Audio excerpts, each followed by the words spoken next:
sini saya akan menjelaskan pengertian ITIL atau Information Technology Infrastructure Library adalah suatu rangkaian konsep dan teknik pengelolaan infrastruktur, pengembangan serta operasi teknologi informasi atau TI. Nama ITIL diterbitkan dalam suatu rangkaian buku yang masing-masing membahas suatu topik pengelolaan TI. Nama ITIL dan TI Infrastructure Library merupakan merek dagang terdaftar dari Office of Government Commerce atau OGC Britania Raya. ITIL memberikan deskripsi detail tentang beberapa praktek TI penting dengan daftar cek, tugas, serta prosedur yang menyeluruh yang dapat disesuaikan dengan segala jenis organisasi TI. Baik, di sini saya akan melanjutkan penjelasan atau pembahasan mengenai ITIL dari materi sebelumnya. Di sini saya akan menjelaskan mengenai sejarah ITIL. Penanaman ITIL resmi tidak pernah menggunakan nomor versi, hanya ITIL. Iterasi ITIL pertama muncul pada awal 1980-an dan terdiri dari serangkaian buku yang diterbitkan selama satu dekade. ITIL 2 keluar ketika milenium berubah, dirilis di antara tahun 2001 dan menangani 10 core proses dan service desk. Versi berikutnya keluar pada tahun 2007 dan user menyebut rilis baru ini sebagai ITIL 3. Namun penerbitan memilih untuk menyebut ITIL 2007.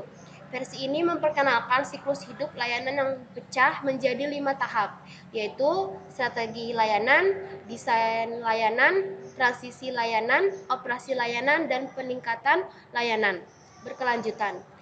Alih-alih 10 core proses, versi ini menyajikan lebih dari 2 lusin proses. Perubahan ini membawa ke perkembangan ITIL versi 3, yang juga disebut sebagai ITIL 2011. Versi terbaru sebelum peningkatan.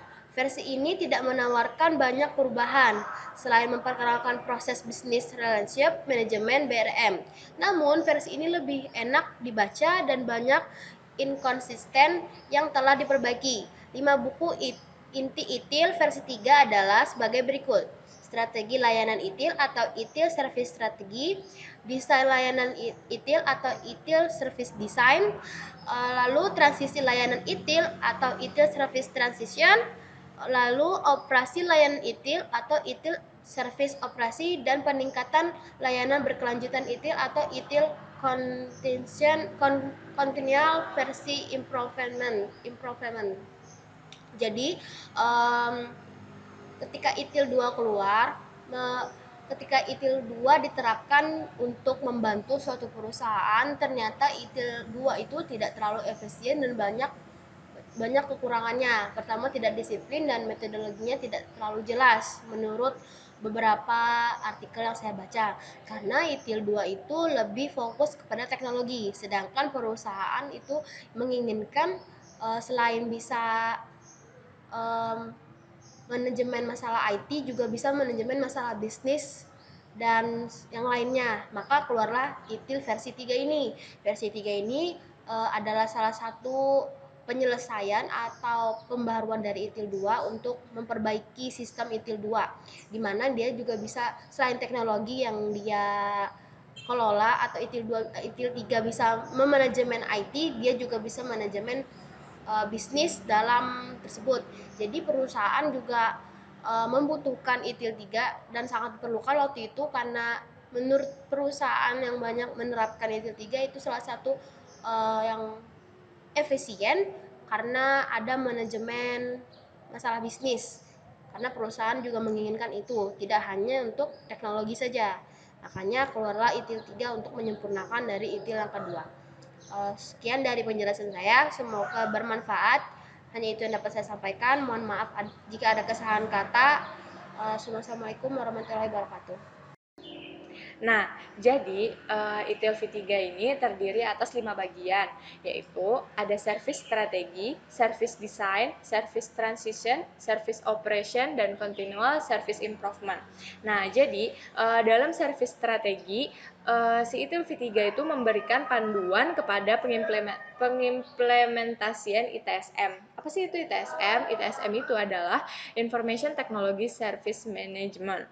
Nah, jadi ITSM itu sendiri adalah suatu metode untuk pengelolaan layanan TI. Nah, terus yang kedua itu ada service design. Service design itu berisikan prinsip-prinsip dan metode desain untuk mengkonversi tujuan strategis organisasi TI dan bisnis menjadi portofolio atau koleksi layanan TI serta aset-aset layanannya. Misalnya tuh kayak server atau storage, nah dan lain sebagainya.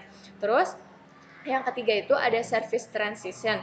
Nah, service transition ini menyediakan panduan kepada organisasi TI untuk dapat mengembangkan serta kemampuan untuk mengubah hasil desain layanan TI yang baik, seperti itu.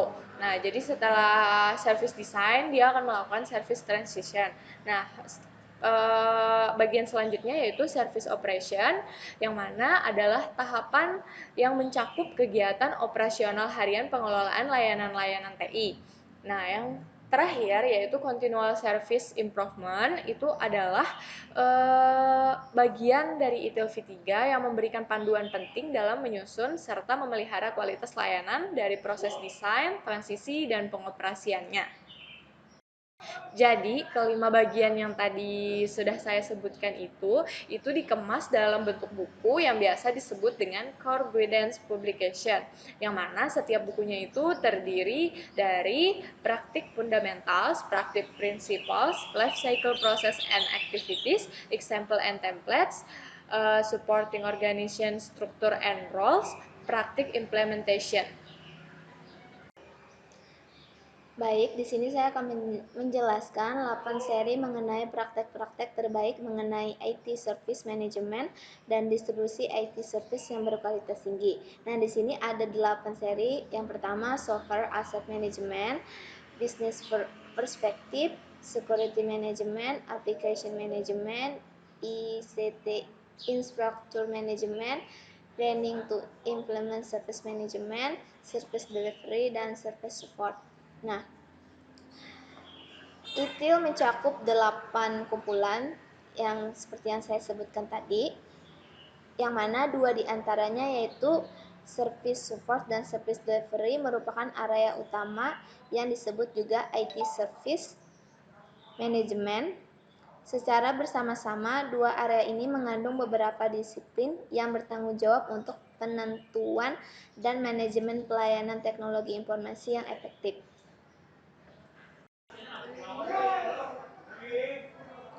Baik, di sini yang pertama saya jelaskan mengenai perspektif bisnis atau business perspective, yang mana merupakan suatu tim yang memiliki peran untuk menghubungkan bisnis dan IT. Tim ini sangat mengerti mengenai proses bisnis, tujuan organisasi, dan tujuan organisasi dalam jangka panjang.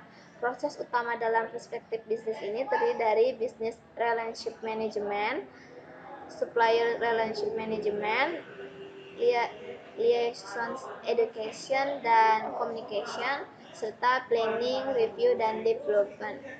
Nah, yang kedua, manajemen aplikasi atau application management, yang merupakan memproses panduan tentang bagaimana aplikasi bisnis yang akan diimplementasikan, dikelola, dikembangkan apabila dibutuhkan.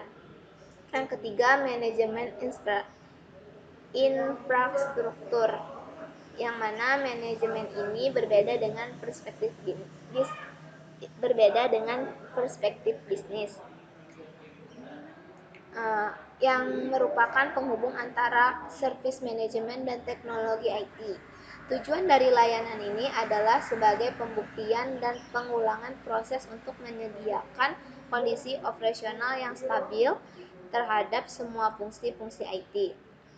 Nah, komponen-komponen pada manajemen ini diantaranya desain dan planning, deployment, operation, dan technical support.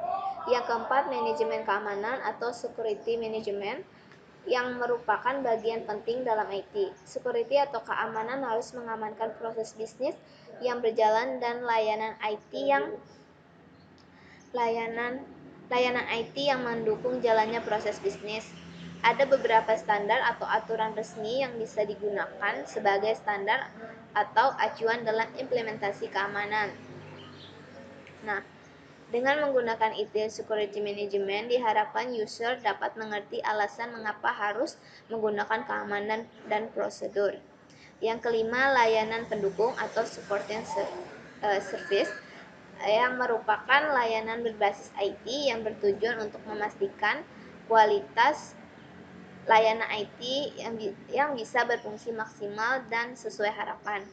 Nah, proses ini mengelola masalah dan merubah infrastruktur IT apabila diperlukan. Proses utama dalam layanan pendukung ini adalah diantaranya service desk atau help desk, incident management, problem management, configuration management, cache management, dan lain-lain. Yang keenam yaitu service delivery, yang merupakan proses untuk menjalin hubungan baik dengan vendor karena layanan IT diharapkan akan meningkatkan efisiensi proses bisnis dan bagaimana menciptakan dan mengembangkan suatu solusi IT untuk menunjang proses bisnis dengan harga yang kompetitif. Nah, sekian dari penjelasan dari saya. Oke, selanjutnya yaitu manfaat ETL. Manfaat ETL ini merupakan pendekatan sistematis untuk memanajemen layanan TI. ETL dapat membantu perusahaan dalam cara berikut. Yang pertama, itu mengurangi biaya. Yang kedua, penggunaan proses praktik terbaik yang sudah terbukti meningkatkan kepuasan pelanggan. Yang ketiga, meningkatkan produktivitas. Yang keempat, meningkatkan penggunaan keterampilan dan pengalaman. Dan yang kelima itu meningkatkan penyampaian layanan pihak ketiga melalui spesifikasi ETL atau ISO 22000. Nah, selain itu, manfaat ETL juga mempunyai peningkatan kepuasan pengguna dan pelanggan dengan layanan IT. Ketersediaan layanan yang meningkat langsung berdampak pada keuntungan usaha dan juga penghematan keuangan dan berkurangnya rework, kehilangan waktu, pengelola sumber daya manajemen yang lebih baik, dan juga memperbaiki time to market produk dan jasa baru, dan juga manfaat IT lain yaitu pengambilan keputusan yang lebih baik dan meminimalisir resiko.